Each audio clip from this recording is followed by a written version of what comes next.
He thinks that night is a pause, that the city behind the glass exists separately from him, that the light flickering in the windows opposite has nothing to do with him. He is wrong. I always start with those who have already separated themselves. His apartment is on the 12th floor, high enough not to hear people, not high enough to forget they exist. He sits by the window. Always. His hands are still. His shoulders are still. His legs. He doesn't look at them. Not for long. The walls around him aren't just decor. They're evidence. Medals. Photographs. Snapshots of motion that will never happen again. He looks at them as if they're breathing. As if they can bring him back. His phone glows. And goes dark again. And glows again. Messages. Calls. Names that still remember him. He doesn't answer. Not because he can't. But because answering is an admission. He doesn't live here. He is preserved. Like an exhibit that has catalogued itself. I appear when the silence becomes too thick. When it ceases to be the absence of sound, and becomes a choice. At first, it's just a distortion. Barely noticeable. Near the edge of the glass. As if the air there is slightly different. Slightly thicker. He doesn't see me right away. But he feels me. A smell. Ozone. Burnt rubber. Something sterile. And wrong. He winces. Looks at the window. Wheels himself closer. The wheels glide silently across the floor. Too silently. As if sound refuses to stay here. I don't enter. I seep in. Through micro cracks. Through what has already been broken. He thinks it's condensation. He runs his fingers across the glass. And for a moment, he pauses his hand. Because the glass feels warm. And the air is cold.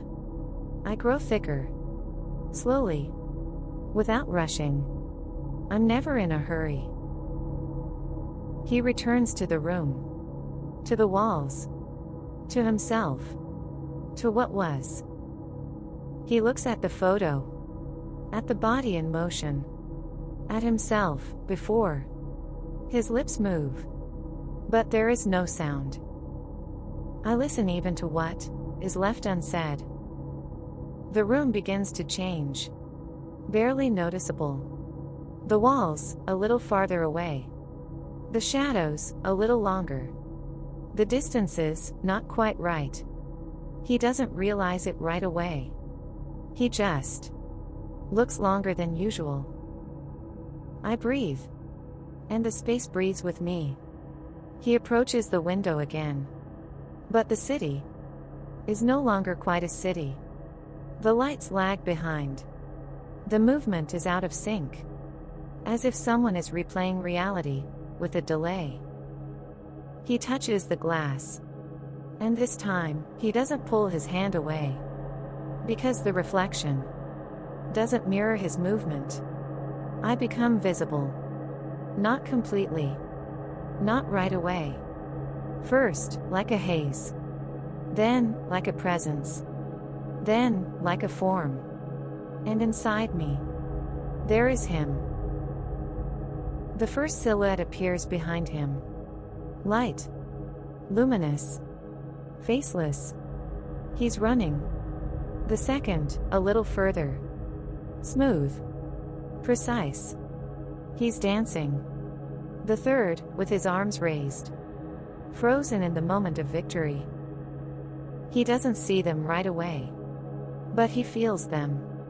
His shoulders tense. His breathing grows shorter. He turns. Slowly. And freezes. They move in sync. Perfectly. Too perfectly. Better than he remembers. He looks at his hands. Then, at them. Then, back at himself. I'm not showing him anything new. I'm just removing the distortion, he called hope. They come closer. Slowly. Silently. His wheels creak softly. But he doesn't move. Because he feels it. First, a slight tingling. Then, pressure. His legs. He looks down. Suddenly. Nothing. And yet, something. The silhouettes touch him. Gently. Almost tenderly. And he shudders. Because this is real. He tries to pull away. The wheels won't obey. The floor beneath him feels softer. As if he's slowly sinking into it. I envelop him. Completely. I become thick. Almost liquid. I settle over him. On his shoulders. On his chest. On his legs. He's breathing faster. His hands grip the armrests. And for the first time in a long time, he tries to move. Not with his mind. Not with a memory. With his body. His legs tense up. And he feels it. Pain. Sharp. Unreal. And yet convincing. He screams. But no sound comes out. The silhouettes move faster. Around him. Through him. They aren't attacking. They repeat. The life he refused to let go of. He looks at the door. For the first time. For real. And something changes. A decision. He moves his hands. Harder. More sharply. The wheels creak. He moves forward. Slowly. Wrong. But he's moving. I step back. One step. I give him space. He reaches for the door. A little more. More. And just then. I change. I stop breathing. I harden. Slowly. But irrevocably. The light grows brighter. Pink. Unnaturally pure. I transform. Into something cold. Dense. Opaque. Like quartz. His wheels stop. They freeze in place. His hands, still moving. A moment. Another. Then, no. He looks ahead. At the door. Which no longer exists. Silhouettes freeze around him. In mid-motion. I capture it all. The room is no longer a room. It's a display. The light does not change. Time does not move. He is at the center. Surrounded by himself. As he was. As he remains. I remain nearby.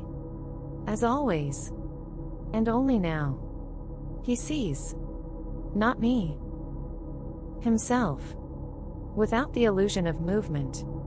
Without the possibility of return. Without a choice. I didn't take his movement away.